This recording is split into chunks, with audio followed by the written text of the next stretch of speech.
This is the revolution. Time to start fighting. Remember this. What is experienced in the moment is only named in hindsight. You can feel it, right? We're living through what is going to be remembered, if there are people to remember it, as one of the most tumultuous periods of time that humans have dealt with. And I don't know how it's going to end. I don't know if we're going to be successful, or if all hope is lost, or if it's going to end up with the world that we want. I don't know. But I know this. We all have a part of us that is trying to be reasonable, that is trying to act as if there is still time to do things in a measured way. We don't want to be dramatic.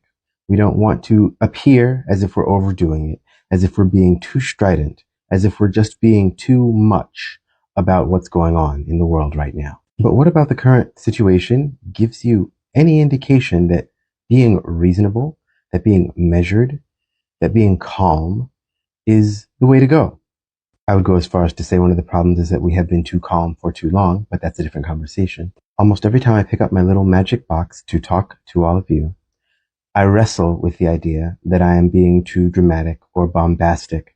But when I heard that video that I stitched, I was thinking about it, and yes, we are currently living in one of those moments. We're living through the revolution, and we're supposed to be the people that we would be if we knew that we were in a revolution. What is there to be calm about? Why would it be beneficial in any way to be the chillest person in the room about what's going on? No, you should strive to be the person who is doing the most to help. We are playing by a different set of rules, and time is not on our side. And as I've said many times before, we have different roles. Not everyone is some sort of frontline warrior. But I'll tell you this, if you can't do the bare minimum and stop supporting certain things, start making changes in your own life, how are you going to be remembered? And I'm not even talking about anybody else. I'm talking about you. How are you going to look yourself in the mirror if there are mirrors to look into?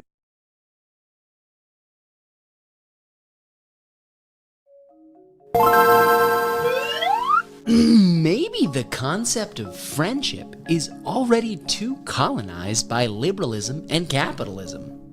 Under neoliberalism, friendship is a banal affair of private preferences. We hang out, we share hobbies, we make small talk.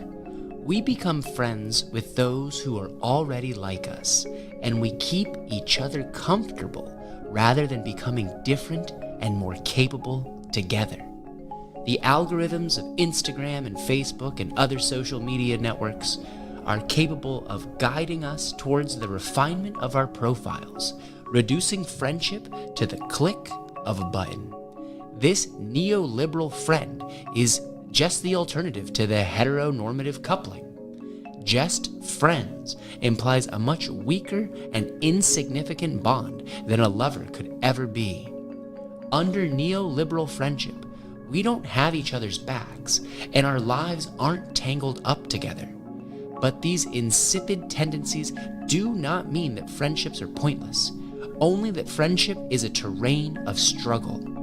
Empire works to usher its subjects into flimsy relationships where nothing is at stake and to infuse intimacy with violence and domination. Wow!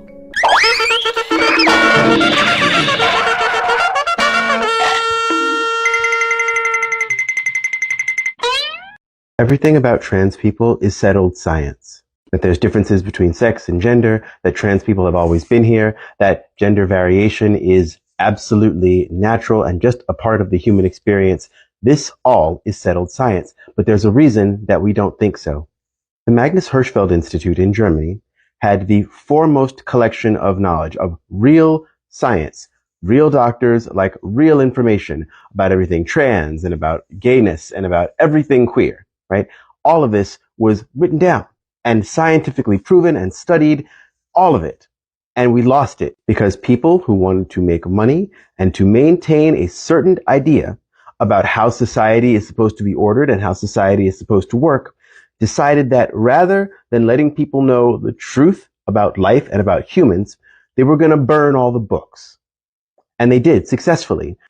It only happened because people were willing to say, you know what? I don't really care about trans people.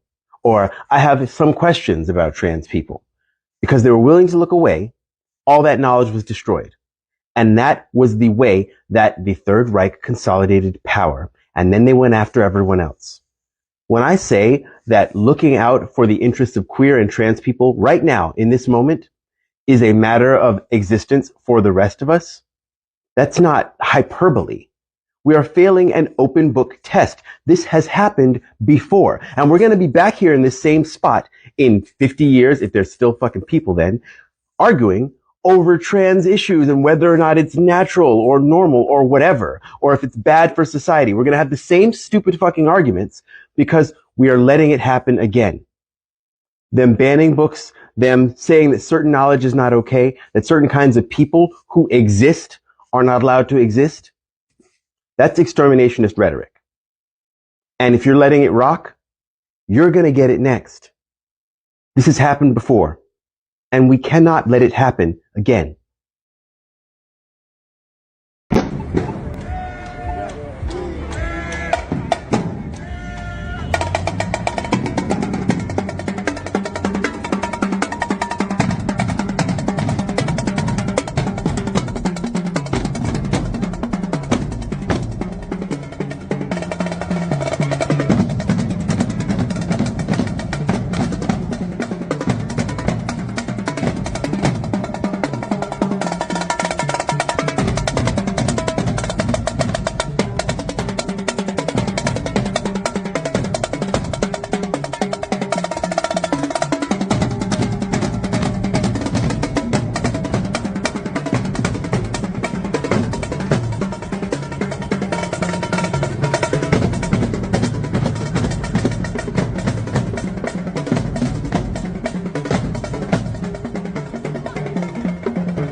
Well, hello, everyone, and welcome to the Focused on Infinity Hour, more or less.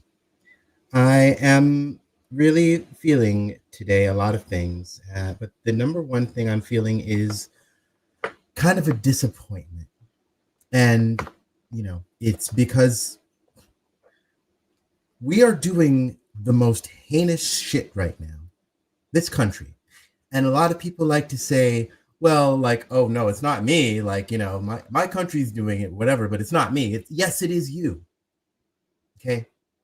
If someone who is getting your tax money, is getting your energies, who basically you're providing them with the energy to continue doing what they're doing, and they're doing it in your name.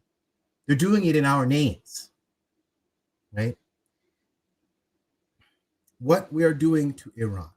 The city of Tehran is a city of about 10 million people. It's like around the size or a little bit larger than the city in which I currently sit.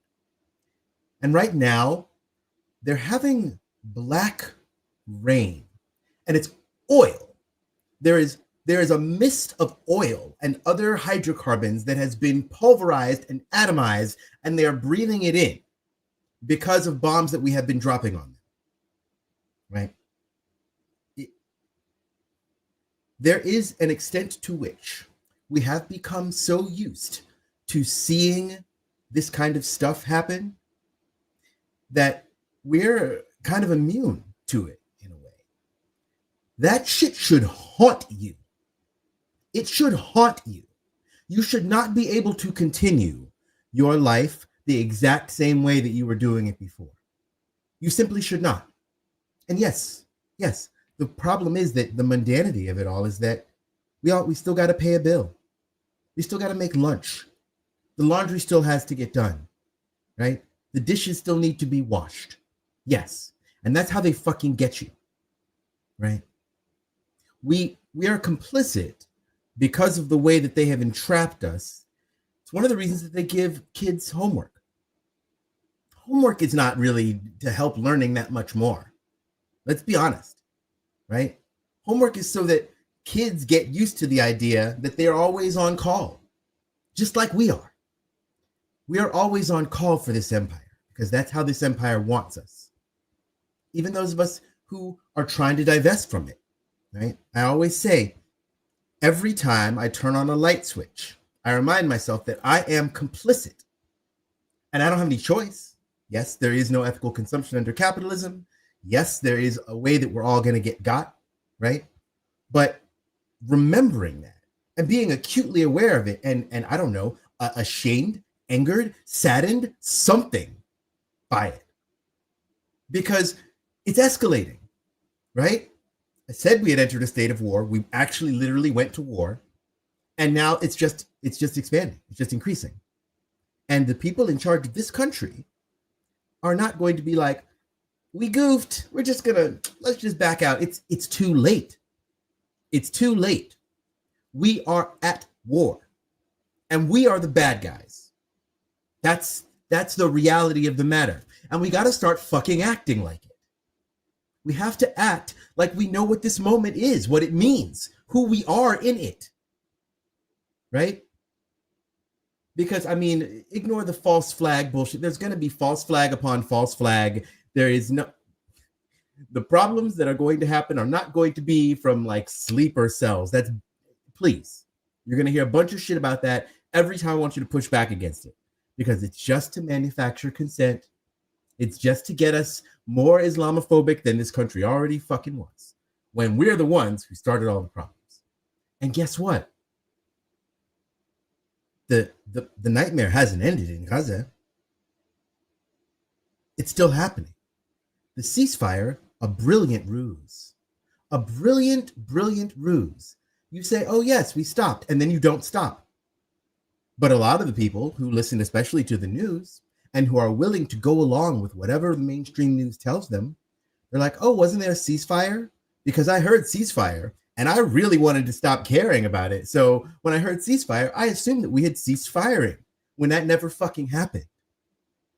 I can think of another thing that the government said had ended that did not, that people are still suffering every day because they said that it stopped and it did not ever stop because they wanted to keep the gears running. Because they never wanted us to get a chance to slow down again and think about what we were actually doing, how we were actually living. Y'all got to remember 2020. It wasn't that long ago, right? It was the largest protest movement wave in American history. And that, more than basically anything, is the reason that they ended the pandemic. Because they were like, wait, when people get a chance to slow down and actually get a couple of dollars to keep living, they go, oh, wait, let me think about my life and who I want to be and people started getting queerer, and people started learning about their neurodivergence and learning about the American empire and educating each other and getting closer and unifying. And they said, absolutely the fuck not. Right? Pandemic times often lead to fascism because there is a greater clampdown, and also because the general public buys into the idea that some lives are expendable. And once you start thinking that, and there's a caveat on that, which I'll get back to later, once you start thinking that some lives are expendable, you've become a fascist, babes. You've become a fascist. And there's one caveat to that I just mentioned. And the caveat is, unless you are fighting against the people who have declared themselves happily and openly as the fascists. Because there's only one response to fascism. And I can't say what it is, but you know what it is. And maybe it's not your particular job to do that thing, but there's a million other ways that you can contribute to that effort. You know? And you need to start doing more of it, right? Why do you know people who work for fucking the Frozen Water Boys? Right? If you know any of them, they should never have a functioning full tire as long as you draw breath. They should never have a full tank of gas. They should never be able to find their keys, right? Their shoes should never have laces, right? And yes, some people are like, oh, that's, and the funny thing is that, like, you know, as people who try to be good people or think of themselves as good, when people hear that, they're like, oh, well, I don't want to do that. That seems mean. It's not quite as mean as bombing a city that didn't do shit to you, to the point where there is a black mist filling their lungs right now as we speak on your money. Because what they want to do is finish what they're doing and then go back to business as usual. It's funny how we think of the blue and white country as uniquely rapacious when it's just our kid. You know, the UK was the first hegemon, right? They passed on that mantle to the United States after the Second World War. We're currently in the beginning of the Third World War. And if things go as we would like them to go, that mantle of hegemony is going to get passed on to our progeny, the blue and white country, because that's all it is, right? Y'all, I don't know. I feel every day like I'm not doing enough, you know? And it's because I always could do more. We always could do more. And I don't say that reproachfully, because there usually, when you're pushed in this, you know, capitalist bullshit ass overculture, when you're pushed by people, it's for toxic reasons. It's to get you to not think about stuff. It's to get you more into the way that they want people doing things. And that's not what I mean when I say it, right? Because you can do more. You can be better. You can fight harder. And you should. You should be pushing yourself to become the best version of you every day, right? You should be judging yourself by your own standards, right? And saying, this is where I could improve. Because none of us are perfect the way that we are, exactly, right? That's bullshit too. That's bullshit too, right? We have to be able to look at ourselves and say, damn, I'm pretty fucking awesome. This is how I'm going to be better tomorrow. And one of those ways you can be better is by fighting harder. It's by becoming the revolutionary that you are. Becoming the person who you really are. Because that's really the biggest problem. And during that moment in 2020, we all started becoming. There was a process of becoming that kicked off. And they halted it. But we all caught glimpses of it. And some of us have found each other because of that moment and have stuck with it despite the fact that the world, you know, put a hard pause on it, right? We didn't. But we didn't. And that's why we're here. That's why you're here. But we have to spread this message. We have to spread, and we have to do it real fast because we don't have any time. But we're here tonight to bring you, as we always do, each week. This is our 14th episode. I literally cannot believe it has already been 3.5 months of making the show for you. And I have loved every minute of it, and I hope you have as well. I hope you will help us out by continuing to, share the stream. Be sure to click like, tell people about it, and also, if you are a person with talents, share them with us so that we can share them with the world, because this is the way that we should be doing things. By the people, for the people. Whatever it is, whether we're talking about mutual aid and it's money and it's food and it's childcare and it's medicines, whatever it is, by the people, for the people. That includes entertainment, art, and shows and all of that good shit, right? So we're going to go right into, as we always do, first up in the show, it's going to be the Astrological Weather Report with our very own Alice Pope of Alice Pope Astrology. Let's hit it.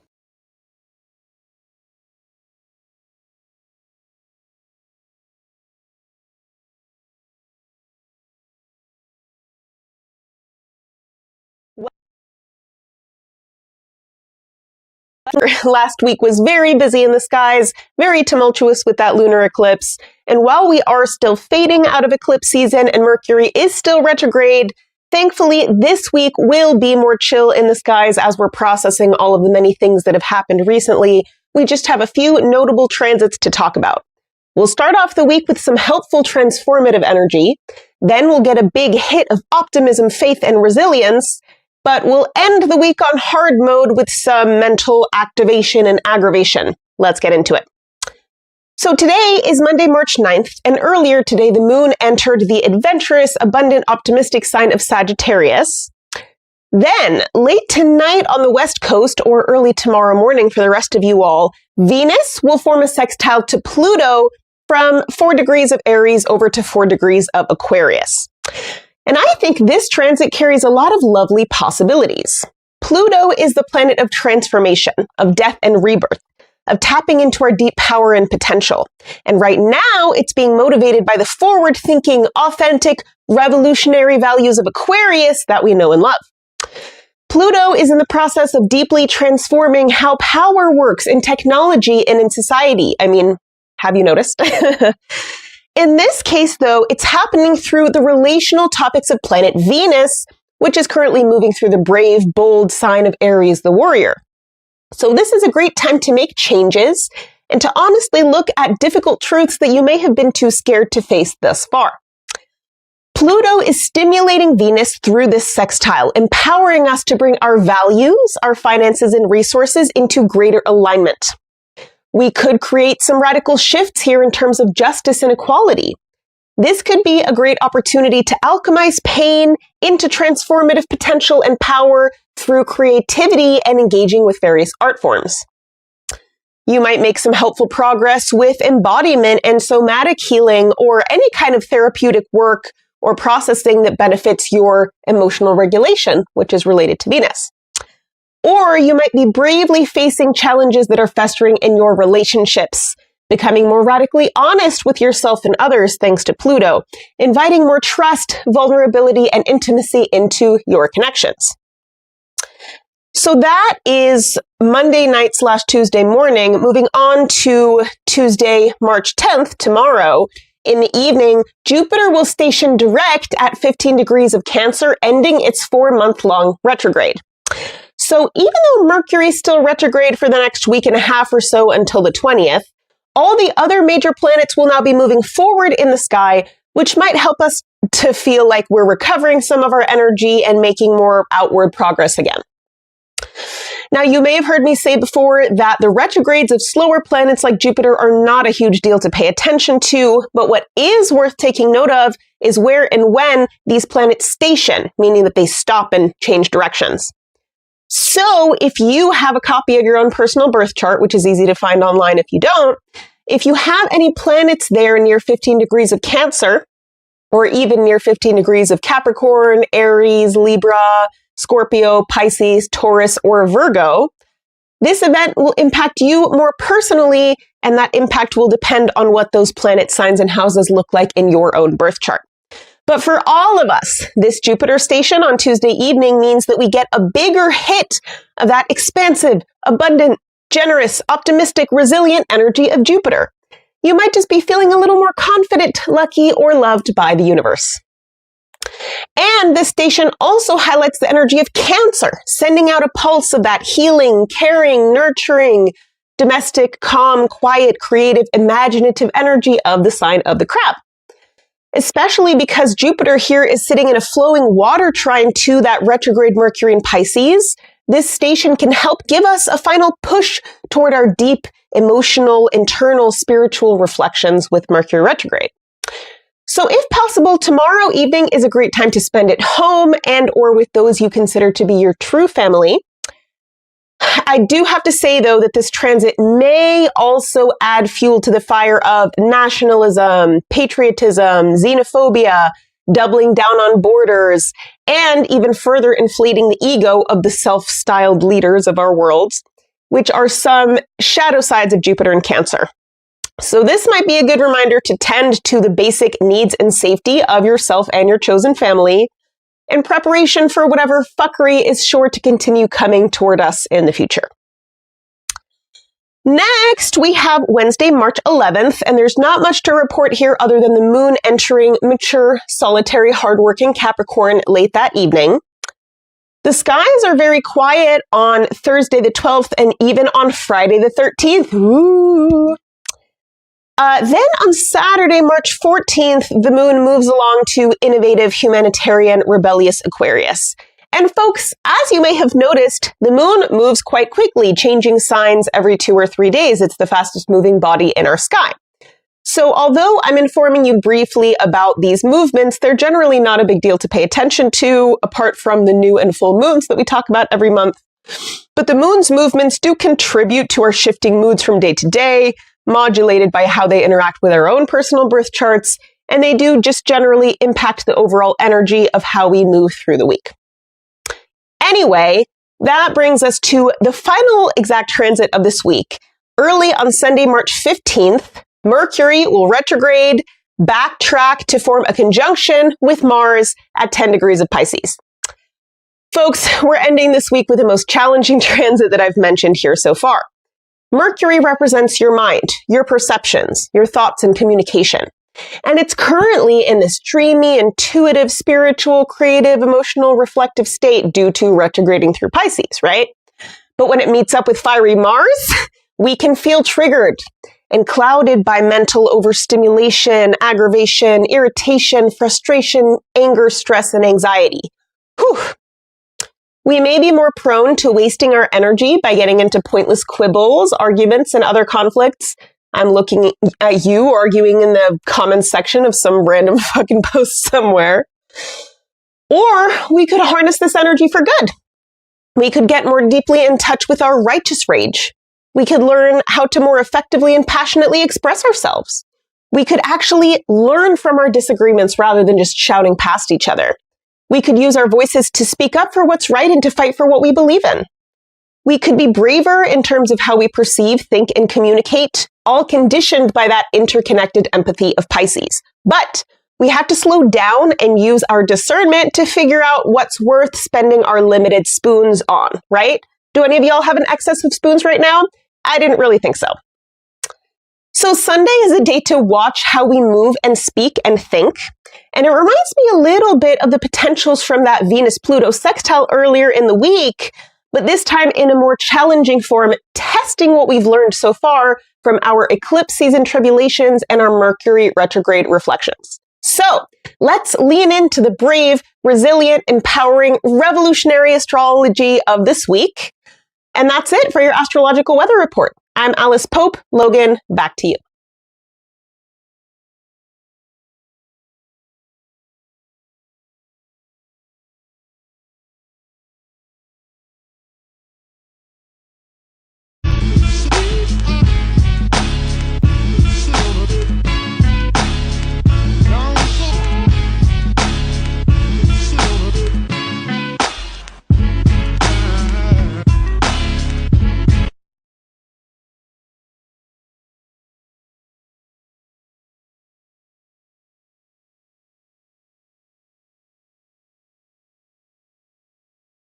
Today's gender is no thank you. You can fuck right off with that nonsense. No. Oh, and our pronouns are...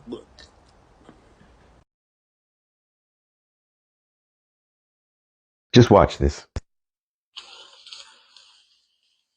Amongst the thousands of products made from hemp, one of the most extraordinary is Henry Ford's plastic car. Built in 1941, it contained cellulose fibers. This system has limited our imagination so bad, it is not utopian to think we can and should be doing way better than we are, because the technology is not only there, like, there's stuff that they're paying for us not to use. And this is not crazy conspiracy shit. Like, I looked this up. This is a real thing that existed that Ford just buried. We are governed by psychopaths. Our way of life is not the best way of life. We are governed by some of the most villainous people ever to walk the earth. We deserve better and we can have better.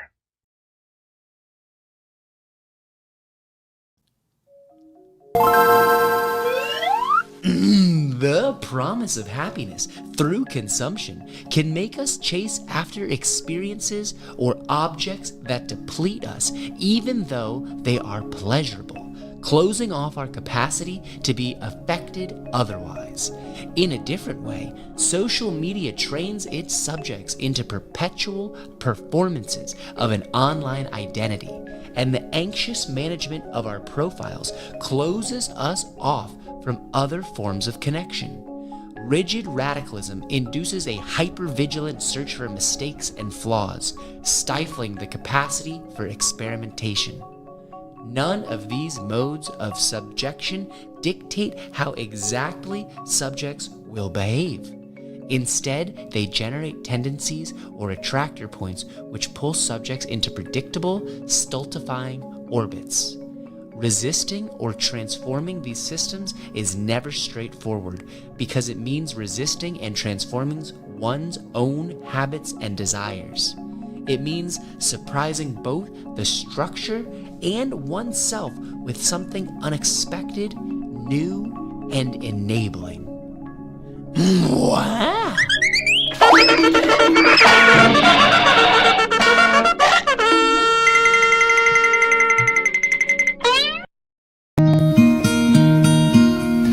Hello darkness, my old friend,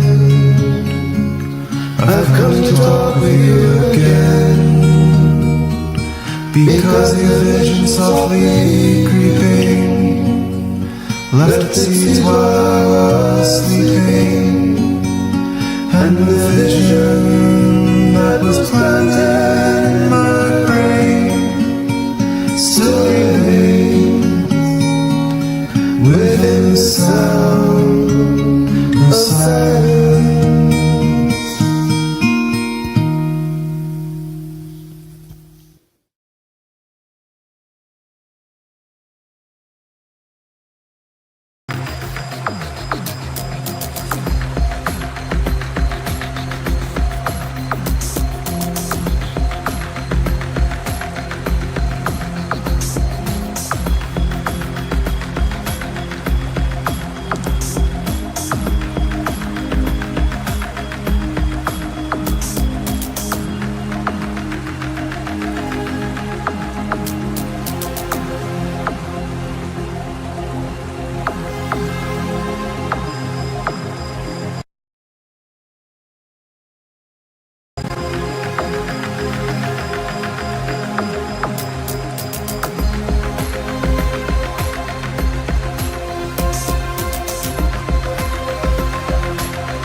A periodic reminder that our notions of gender are completely made the fuck up. Many things are switched from how they were originally, and you can wear whatever the fuck you want. If a different arrangement of fabrics is all it would take to change your sexuality,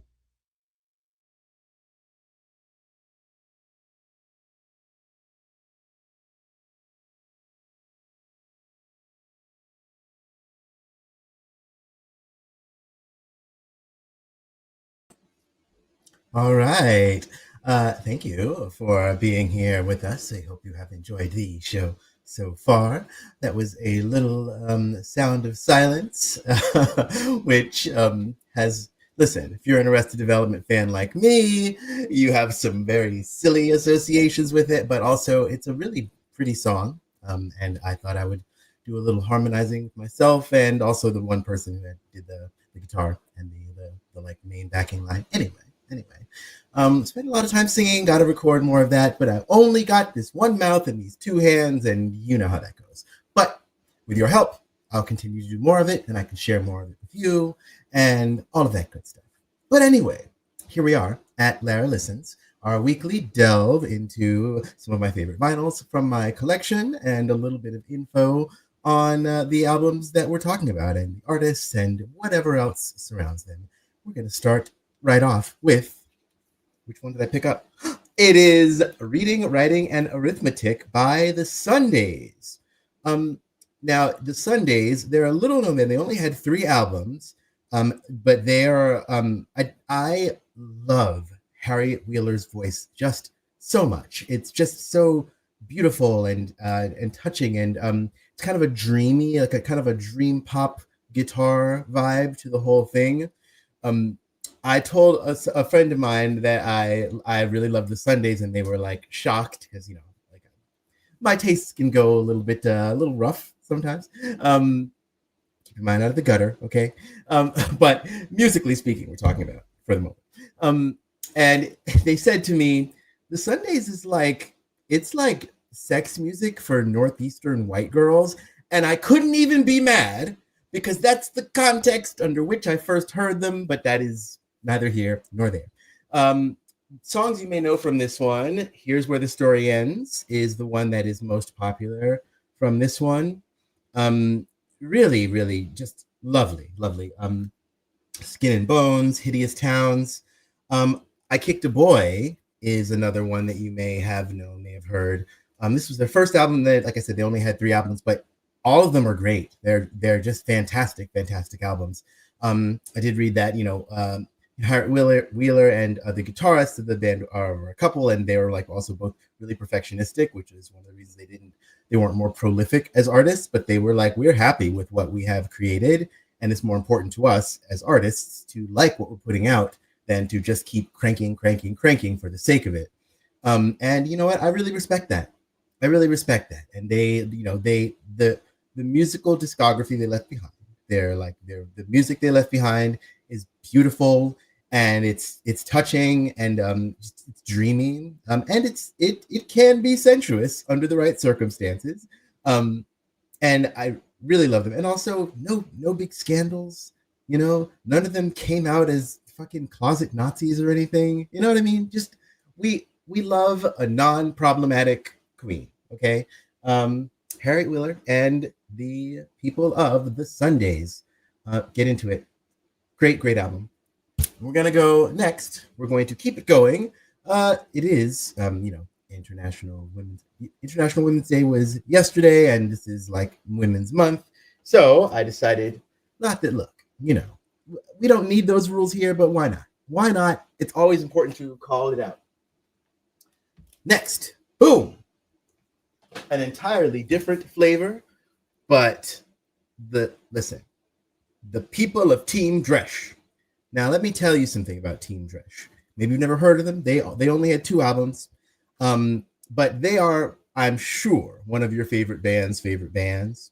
They are right at the intersection, both time-wise and musically, of Riot Grrrl and post-hardcore and grunge. They're from the Pacific Northwest.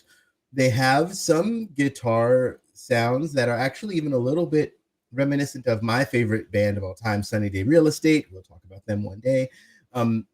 but just so good and so queer. I mean, look at the cover of the album. I don't know if you could tell. It is two femmes in the starting block looking much more interested in each other than in the race to come. And on the back, this little story continues. They abandon the race for each other, which we love to see it.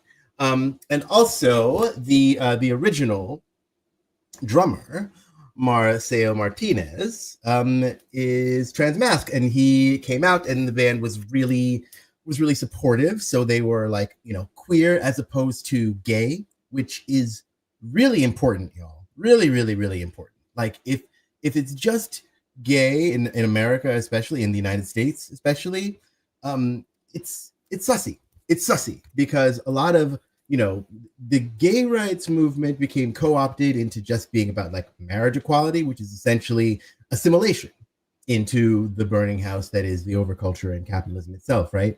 But they are, I mean, literally queercore, like intentionally queer. And the fact that they were so embracing of their trans sibling, despite the fact that they were like, lesbionic action is one of the terms for their like, one of their like slogans.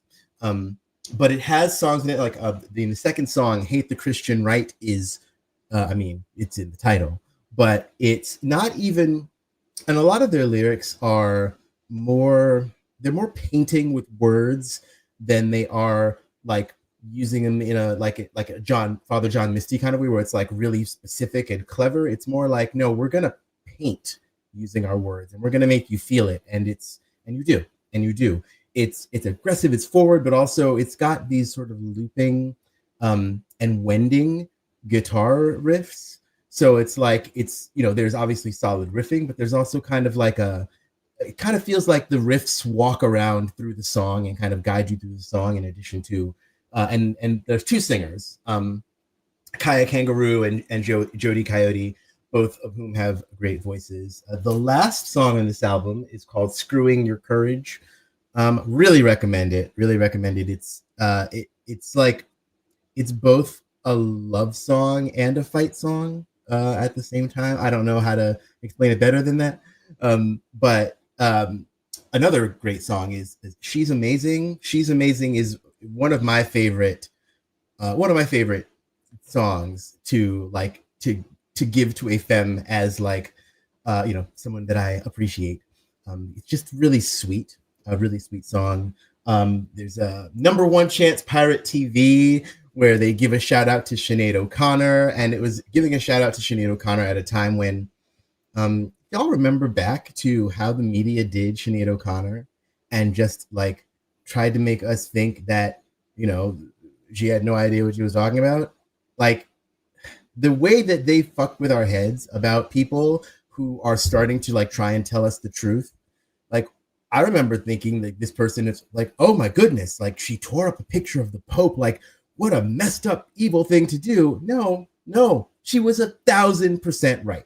1,000% right. There are few organizations more evil than the fucking Catholic Church. And the ripping up a picture of the Pope is about the fucking least you could do. Okay. The first time that most people had ever heard that there was not, that the so-called Irish potato famine wasn't really a famine. Well, it was, there was a blight on the potatoes, but like they had other crops, but they weren't allowed to use those crops for their own food because the fucking British were taking them. Because remember, before whiteness did it to everybody else, whiteness colonized other white people in order to create whiteness, right? So the Irish got it bad from the British. But one of the first times I ever heard in life that like the Irish potato famine wasn't what we thought it was from Sinead O'Connor in like this kind of like rap thing that she did at some point. And also she was just anyway, I started talking about Sinead O'Connor. I know this is about Team Dresch, but whatever, it's all relevant. They were giving a shout out to someone who needed essentially to have more of the light shown on them. A femme who deserved their flowers, and they gave it to me. And really, this record is like so seminal, and it also influenced like Riot Girl and also post-hardcore. But they only have 2 albums. They have this one, which is called Personal Best, by the way. And there's another album by them, and it's called Captain My Captain, which I was just listening to earlier. I listened to this album so much, so much. In fact, one of my first experiences, I'm going to give you a little personal story because it's very, very relevant to this particular album. Now, if you were to if you're a gender essentialist, which a lot of people are, you would not realize that I had one of my queerest formative awakenings involving this album and like listening to it with a femme who was, came out as gay, but then came out as pan very shortly after we dated. That happened a lot to me. Do we have any guesses? Do we have to guess about this? Anyway, just a really cute time, like we're laying in bed, just kind of playing the will they or won't they game. And like, it was really, really cute. And yes, the 2 of us had, different giblets, but it was like the queerest experience that, like one of the queerest experiences I've had. And it's so fond and formative in the way that like, that relationally things have worked out for me. And Team Dresch is a big part of that. And I feel like because they are queer and not just gay, they would appreciate that story. And that is another one of the reasons that I love them so much. Because queerness is what we need. We need to queerness is revolutionary. Queerness is unwriting all of the scripts and deciding to do things your way, being who you are specifically, and only that, and not asking anybody's permission, not saying like, this is what I'm supposed to do. One of the lines in one of their songs is, I remember someone saying, the exact lyric is eluding me. Anyway, someone says to her when she was young, like 11, that like girls can't get married to each other. And she's like, I remember thinking how fucked up that was. Because why? Why not? Right? Really, if you think about how silly most of the rules of engagement in our society are, it's just,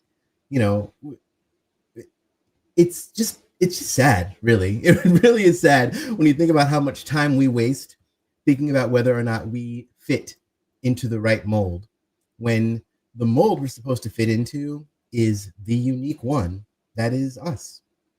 There is no mold that can fit us that is not just us, right? Our job is to expand. It's not to shrink. It's not to cram ourselves into anything else. Team Dresch, y'all, get into it. Personal best.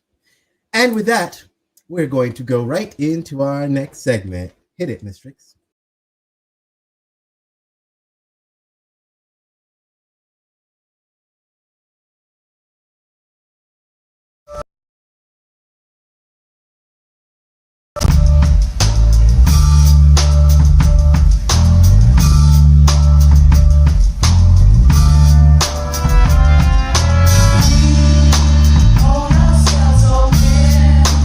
Even though it's been frozen doors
Tell me something. Are you peaceful? Or are you just harmless?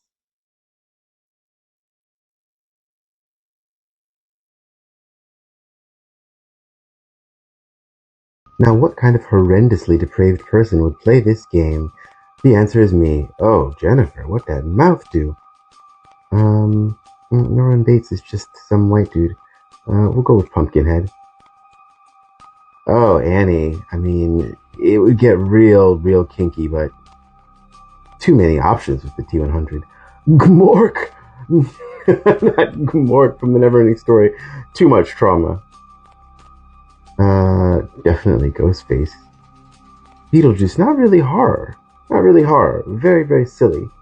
I'll go with this one. Predator, we got similar hair. Frank the Bunny. I don't know Kayako. We'll go with the bunny. Again, Jennifer. And again, the Swiss Army knife. Ghostface. Predator. Oh my. It's a tough one. But we're gonna go with the versatility. And the hair. And the versatility in the final matchup, because you can be anything and get put any.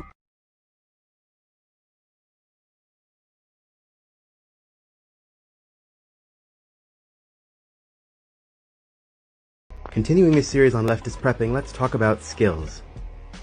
Now is the time to know what skills you have and to cultivate new ones.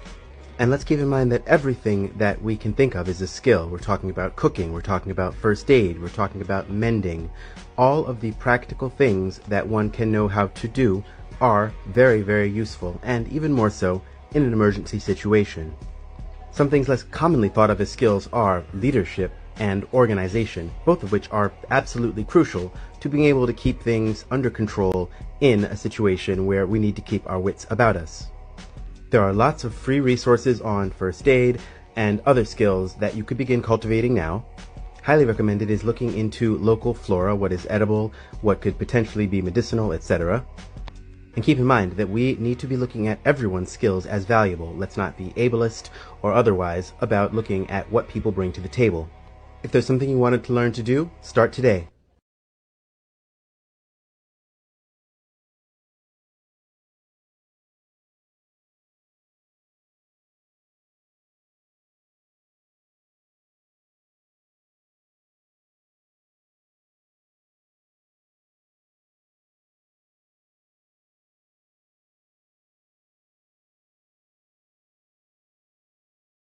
Anything goes relativism on the other. Outside this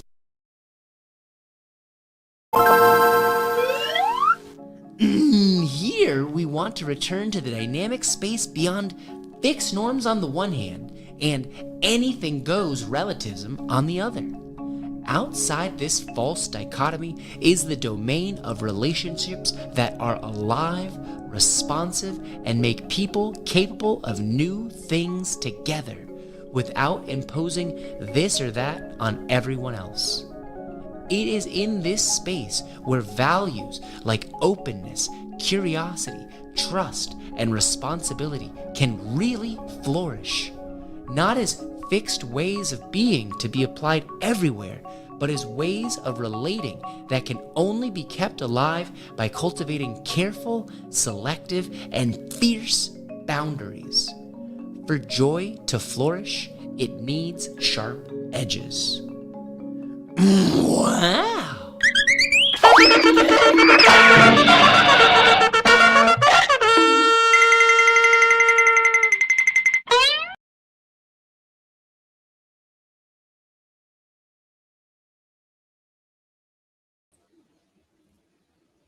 Take a minute. Breathe. Close your eyes if you have to. And I want you to think about what you're going to do today, tomorrow, next weeks. I want you to think about and envision the walls closing in around the overculture, around the people responsible for everything that we're doing right now, everything that is being done to us right now. I want you to imagine yourself as a warrior, as a soldier, as a fighter, because you are, because we have to be. Right? I want you to look inside yourself, and I want you to see the encroaching darkness threatening to stifle the part of you that knows what's good and what's real and what needs to be fought for. I want you to see it encroaching, and I want you to say no. I want you to watch it recede from within you.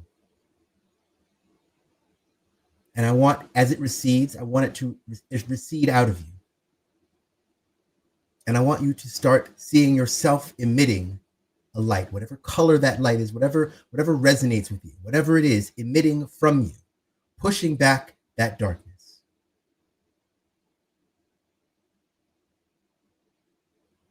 And I want you to see that light joining with the light of the other people currently listening here. Imagine it both visually and sonically. Synesthetically as both visual and a chorus, getting louder and louder. And I want you to see it going into the halls of power. And whatever color that light is, whatever shape it looks like, whatever sound it is, I want you to see it grabbing the people in power. Metaphysically, of course. And extinguishing them as if they never existed. I want you to see the world remade. I want you to see the possibilities of solar power, of high-speed rail, of medicines, of the cures that have been created and held back from us, of the technologies we could have, which would put us not only in connection with the future, but back in touch with the living world, the only world that we know we will ever see or be able to live on. You are the only thing that stands in between them and the complete annihilation, not only of people in Iran or in the Swana region, because we're not calling it the Middle East no more. That is a colonial term. Southwest Asia, North Africa region. What they're doing in the Swana region is only the beginning. And it's not just the beginning. The beginning was a long time ago, but you know what I mean for these purposes. Right? See your power. Envision your power. To quote briefly Pist Magistus, who is a content creator you should follow, we're all doing magic, right? But the people in power, they're doing it well. We're doing it shittily. And I don't care if you believe in magic. I don't give a single shit because it's real. You're either good at it or you're not good at it. It is what it is. It is what it is. Bringing things to fruition that start in your head and putting them into the world is magic. That's magic. Right? There are many ways to do it. But one of the most important ones is to make your life into something which advances what you believe in. We don't have a choice. We don't have a choice. It's real dire. It's real bad. It's real urgent. And yes, there is a thing about urgency. Urgency is bad when it's like white supremacy culture, like this has to get solved right now, and it's like not important. But urgency is there for a reason, right? If your hand is on the fire, take it off the fire. Right? If someone is stabbing you, stop them from stabbing you. If, for example, I don't know, just hypothetically, your country is spending billions a day destroying other countries and probably provoking the literal Third World War, which could get nuclear. That's on the fucking table, y'all. Like, it really could go there. And we could do it first. Because guess what? You're probably sitting in the only country in the history of humankind to ever use a nuclear weapon. I don't know how we have ever escaped the evil allegations when we are the only country that has ever nuked another country. And it wasn't even necessary. We've talked about this. The nuclear weapons were not necessary in ending the war with Japan, ending the Second World War. It wasn't. It just wasn't. It's a lie. Just like all the lies that we use, and I say we, but when I say we, I mean the United States of America, because we're part of it. We can't divorce ourselves from it. Whenever we do evil, we lie. We lie. Because that's what you have to do evil, right? But anyway, thank you for being here with us for the 14th episode of the Focused on Infinity Hour, more or less. And I want to thank everyone who is involved in making this show what it is. I want to thank Square Symbols for returning with their drum stylings.